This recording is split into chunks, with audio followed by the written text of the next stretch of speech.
Before the sun touched the roofs of the city, before traffic noise, before excuses woke up, one man sat on the edge of a worn-out mattress and stared into the darkness.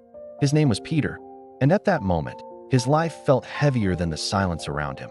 If you've ever felt trapped, broke, tired of trying, and scared that nothing will ever change, listen carefully, this story is for you. Peter was poor, not the kind of poor people talk about lightly, but the kind that shapes your thoughts, the kind that teaches you to expect less. He lived in a tiny, cracked apartment where the walls had heard too many sighs and the ceiling leaked every time it rained. Each day blended into the next. Wake up late, rush out, work small jobs for small money, come home exhausted, sleep, repeat. Dreams? Peter had buried those long ago because dreaming felt painful when reality kept disappointing him. Every night, he lay awake blaming everything he could think of: the economy, his background, the people who got lucky while he didn't. And deep down, there was one fear he never said out loud. What if this is all my life will ever be? One evening, after another long day that led nowhere, Peter sat outside a closed shop, watching people pass by with purpose in their steps. He felt invisible, as if the world had moved on without him. Nearby, an older man was talking to a small group of workers. Peter wasn't trying to listen, but one sentence cut through the noise. The man said, "If you want a different life, wake up at 5 a.m. Those hours belong to people who refuse to stay stuck." Peter almost laughed. 5 a.m. For what? He was already tired, already struggling, already giving all his energy just to survive. But that sentence stayed with him. It followed him home. It echoed in his mind as he lay down that night. And somehow, at exactly 5 a.m. the next morning, his cheap alarm went off. Peter reached for it instantly, ready to shut it down. His body begged him to sleep. His mind whispered, "Nothing will change anyway." But something inside him, something desperate and tired of losing, made him sit up. The room was cold, silent, unforgiving. He had no plan, no idea what to do, just a strange feeling that this moment mattered. That first morning was painful. His eyes burned. His head felt heavy. He sat there wondering why he was even awake. Then he noticed an old notebook he had picked up weeks earlier. He opened it and wrote one simple sentence: "I can't live like this forever." The next mornings were worse. Some days he overslept. Some days he woke up angry. Some days he sat there doing nothing, questioning himself. But slowly, something began to change.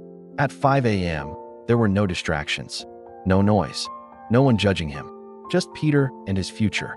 He began reading borrowed books. He watched free lessons on a cracked phone. He practiced skills when the world wasn't watching. Weeks turned into months. While others slept, Peter struggled quietly.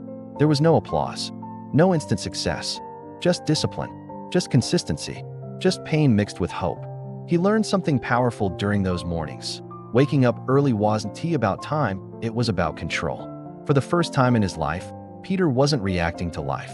He was preparing for it. People around him didn't notice at first.